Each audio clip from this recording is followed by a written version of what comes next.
Ella, kick us off. For anyone who doesn't know, tell us a little bit about your character that you play and about Fallout as a series, if you haven't played it. Well, first of all, I'd say you actually don't have to know the games or be familiar with the games or have played the games to enjoy the show. I definitely wasn't familiar with the games when I read the scripts. But for those that don't know, I play Lucy, who is a vault dweller.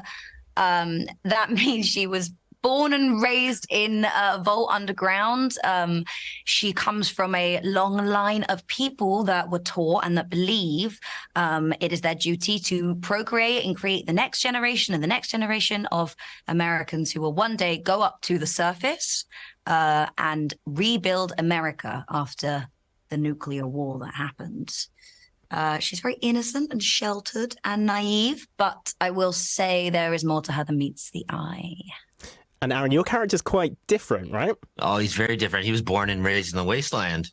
I play Maximus, and he's a member of the Brotherhood of Steel.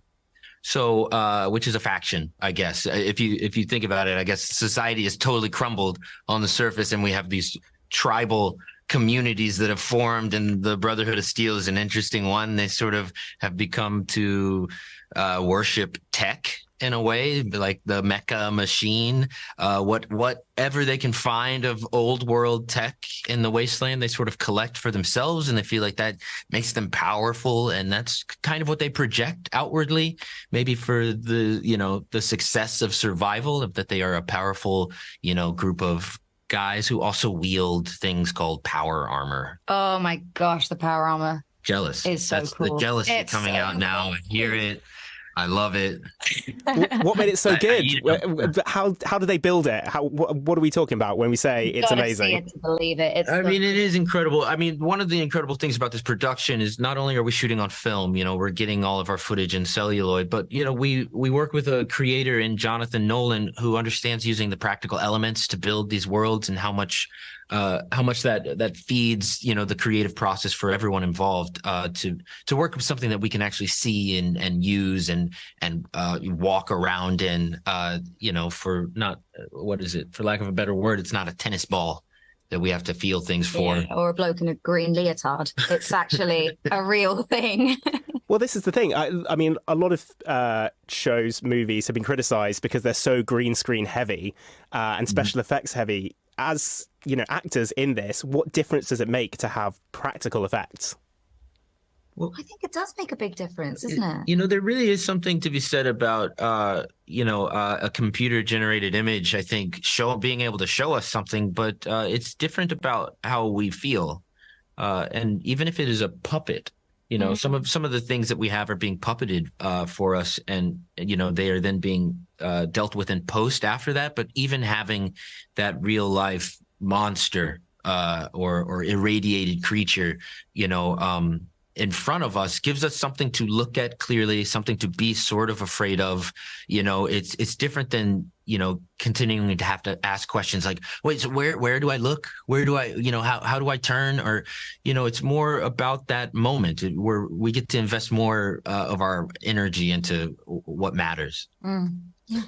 And, you mentioned some of the story. You've got the vaults. If it's anything like the games, the vaults all have their own different rules and the ways they work. I'm wondering, if you were setting up your own vault, what rule would you put in place? How would you run it? Oh, gosh. I would have a harsh rule. Can I be honest? I'd have a harsh rule. I think there might be a pointy stick that says, like, go outside, see if it's okay. I don't think your vault would last very long. No, we'll open the door back up. You can come back in, but dangerous people on the surface. That's true. A lot of raiders and all kinds of bad things. But now we know. But The rule lets us know. All follow the rule. You know what? I would ban the vault suits. Actually, I know their purpose in the game, but what you want? Streetwear? Yeah, I think we should be a bit more experimental and maybe like make our own clothes, do fancy dress. We do fancy Fridays, something like that. Fancy dress Fridays, or make it a bit fun. I love that. Such an annoying overseer. I'd be too much. This is too much. It'd be Friday every day. This show has some really impressive effects in it and some quite big stunts. And Aaron, I know you've talked a little bit about some of the stunts that you've done in the show. I was wondering if you could tell us about some of those, obviously no spoilers, but some of the really big moments and what it was like recording some of those. Oh, yeah, really big moments. A lot of it is, well, I think the real pleasure of them, whether it was, some really significant blood, gag, or explosion, I think the real fun of it was doing it on film and with a film camera. That feeling of it's different than digital. It's not just pushing the button, for us to then play in front of the camera and, just keep dancing until you get it.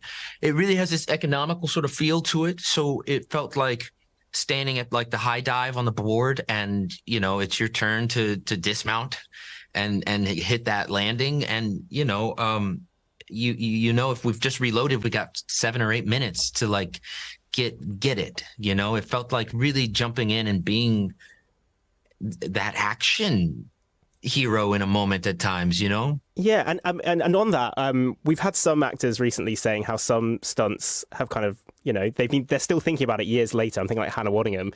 Do you have you kind of taken precautions to make sure that you feel mentally happy with some of the stunts and some of the stuff that you've seen while filming? We had the best stunt team. I have such a deep respect and admiration for stunt performers. I just think they're the coolest people to ever walk the planet. They are just, I'm in awe of how amazing and resilient and smart they are. And I really did feel we had a lot of stunts and some quite scary ones and ones I know I was definitely nervous about when I started the job. And you do feel better knowing that, you're safe and you're protected and you've got people to advocate for you and people to jump in if you need it. And it's a collaboration, Sure. I think the best stunt sequences, Lucy has an amazing one in episode 1, which tells a story. The best stunt sequences, you get to incorporate little moments of acting and storytelling. And I think, I can't believe I just said storytelling. I'm that person.